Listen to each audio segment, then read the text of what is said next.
सरकार म्हणून परत करताय तुम्ही साहेब ऐकून घ्या. अध्यक्ष महोदय बरोबर तुम्हाला संधी अध्यक्ष महोदय मंत्री महोदय अध्यक्ष महोदय अमीन भाई या बिश्नोई गँगच्या संदर्भात अध्यक्ष महोदय सन्मान्य सदस्य अध्यक्ष महोदय बसा अध्यक्ष सन्मान्य सदस्य खानजींना जी काय धमकी आली अध्यक्ष महोदय बिश्नोई गँगच्या संदर्भात जी सरकारची अधिकृत भूमिका त्या दिवशी आदरणीय मुख्यमंत्री साहेबांनी स्पष्ट केलेली आहे. कुठल्याही पद्धतीची धमकी आमचे आदरणीय सदस्य असतील की कोणाची दादागिरी खपून घेणार नाही हे फ्लोर ऑफ द हाऊसवर अध्यक्ष महोदय सांगितलंय. आणि म्हणून आदरणीय सदस्यांच्या बाबतीमध्ये जी काय त्यांची तक्रार आहे जी काय माहिती आहे त्यांनी द्यावी. निश्चित ऑडिओ क्लिपिंग जे तुमच्याकडे पुरावे आहेत खान साहेब जे तुमच्याकडे पुरावे आहेत ते तुम्ही पोलिसांना द्या. दखल निश्चितपणे घेतली जाईल अध्यक्ष महोदय. अरे तक्रार करा ना नक्की ना. आता इथं वाढवणार का बसून तुम्ही तक्रार करा माहिती द्या निश्चित होईल ना. कोण बोलतंय याच्यामध्ये नाही कोणच बोलत नाही अध्यक्ष महोदय. आणि त्या दिवशी सीएम साहेबांनी या बाबतीमध्ये भूमिका स्पष्ट केली अध्यक्ष महोदय. मग परत तुम्ही याची परवानगी आहे कसं काय महोदयांनी जे भूमिका इथं मांडलेली आहे मंत्री महोदयांनी भूमिका जी मांडलेली आहे अध्यक्ष महाराज बरोबर आहे. माननीय मुख्यमंत्र्यांनी त्या दिवशी भूमिका मांडली अध्यक्ष महाराज. पण मंत्र्यांनी एकदा गोष्ट मान्य केली अध्यक्ष महाराज त्यांच्या बोलण्यातूनच आपल्याला स्पष्ट होतं की मुख्यमंत्र्यांनी या ठिकाणी सांगून आम्ही यांना सोडणार नाही त्यांच्यावर कडक कारवाई करू. पण मुख्यमंत्र्याचा आवाज वैष्णव गँग ऐकायला तयार नाही. काल यांना काल परवा ऐका आता तुम्ही आता गडबड नको ऐकून घ्या. काल अध्यक्ष महाराज अध्यक्ष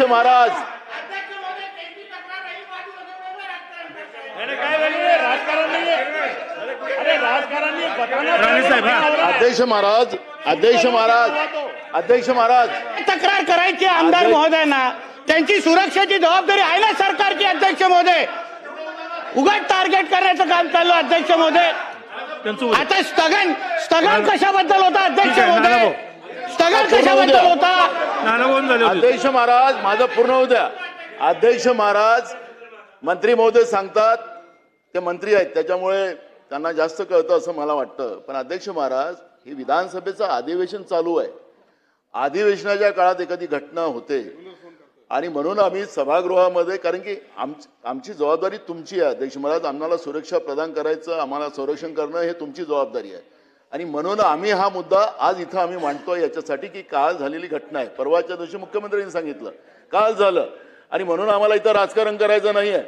पण अध्यक्ष महाराज आज आमच्यावर आहे उद्या तुमच्यावर येणार सिद्ध केलं. आम्हाला सुरक्षेचा विषय नाही आहे हा सुरक्षेचा विषय नाही आहे अध्यक्ष महाराज.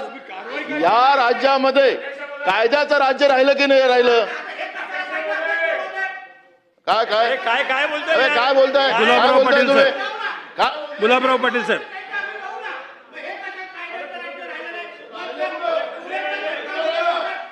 ठीक आहे कसं फास्ट ट्रॅक केस चालवली मग त्याच्याबद्दल कौतुक केलं ना.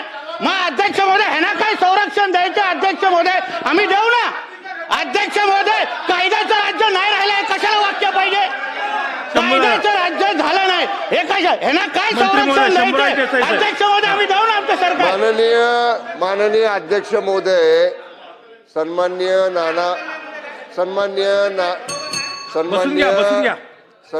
नाना भाऊंनी जो प्रश्न या ठिकाणी आता ऐका ना. अरे ऐका आता वडेट्टीवार साहेब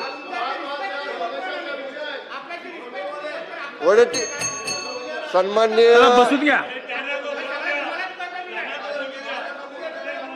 ठीक आहे मी देतो. सन्मान्य अध्यक्ष महोदय मंत्री महोदयांचं होऊ द्या देतो त्यांना. सभागृहामध्ये बसून घ्या त्यांचा मंत्री महोदय झालं देतो ना मी. सन्मान्य सदस्यांना जे बरं ऐकाल ना आता सन्मान्य सदस्यांना आपण बसून घ्या फोनवरनं धमकी आलेली आहे ज्या धमकीची तक्रार सन्मान्य सदस्यांनी आज सभागृहामध्ये केली हे प्रकरण निश्चितपणाने गंभीर आहे.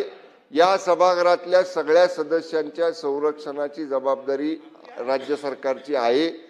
ज्या नंबरवरनं फोन आला असेल किंवा ज्या नंबरवर फोन आला असेल याची जर सगळी याची जर सविस्तर माहिती आपण सरकारकडे दिली किंवा माननीय अध्यक्षांच्याकडे दिली तर माननीय अध्यक्षांकडनं ती सरकारकडे येईल. जरा एक मिनिट ऐका ना, ती माननीय अध्यक्ष महोदयांकडनं सरकारकडे येईल.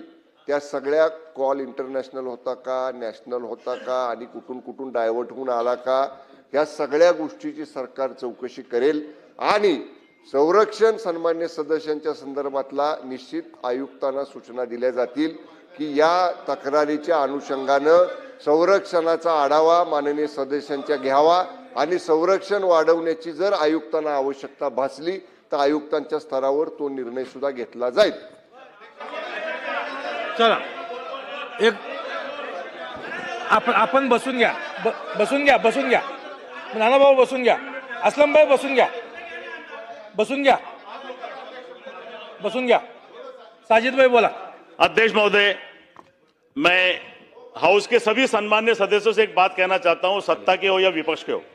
मैं ये विषय को लेकर राजकारण करना नहीं चाहता हूं. इसके पहले मुख्यमंत्री साहब को जब मुझे पहली बार धमकी आई तो मुख्यमंत्री साहब ने खुद होकर रात के 12 बजे मुझे फोन लगाया और ये विश्वास जताया. सुन लीजिए मेरे मंत्री महोदय जी, मैं आप ही की बात कर रहा हूं कि सुन लीजिए, इसके पहले जब धमकी आई तो मुख्यमंत्री साहब ने खुद रात के 12 बजे मुझे फोन किया, संरक्षण की गारंटी लिए, मेरे को संरक्षण भी मिला, लेकिन बार बार एक सदस्य को धमकी आ रही, ये चल क्या रहा, मैं ये बोलना चाहता हूं. अब देखो मेरी बातों में मेरी एक मेन बात रह जाएंगी. कल परसों के दिन मुख्यमंत्री ने बोले कि हम ये गैंग खत्म करेंगे, कल रात को 8:30 बजे फिर धमकी आ गई. तो मैं धमकियों से डरता नहीं. अगर मैं धमकी डरता था कल मैं मेरे घर से नहीं निकलता था. मैं डायरेक्ट आया, हाउस में आया, हाउस में आके बात कर रहा हूं. मैं मेरे सदस्य से, मैं मेरे अध्यक्ष से बात करना चाहता हूं कि अध्यक्ष महोदय, कल को खुदा ना खास्ता, बाबा सिद्दीकी के साहब का मर्डर भी उन लोगों ने किया था, कल को खुदा ना खास्ता अगर मेरा मर्डर हो जाता है, कुछ भी हो जाता है, तो मैं ये चाहता हूं कि मेरे मरने से पहले मैंने राजेश्वर मंदिर के लिए जो निधि मांगा था अकोला शहर के लिए, आप वो भव्य मंदिर बना के दे दो. दूसरी बात नहीं, मैं क्लियर टच की बात कर रहा हूं. मैंने पहले कहा मैं राजकारण नहीं कर रहा हूं. मेरे मंत्री महोदय, मेरे को सुरक्षा नहीं चाहिए. मैंने राजेश्वर मंदिर के लिए जो निधि मांगा था, निधि लाओ, ताकि मैं बताना चाहता हूं कि हम लोग प्यार से रहना चाहते हैं. चलो, मेरी आपसे एक विनंती है. आप अच्छा भी रहेंगे और निधि भी अच्छा मिलेगा. अभी बैठ जाओ. चलो, औचित्य.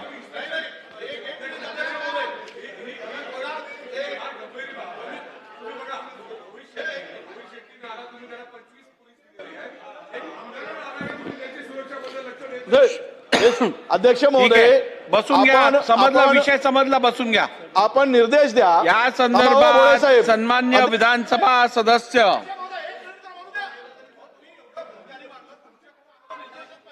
समजला. आता विषय समजला. बसून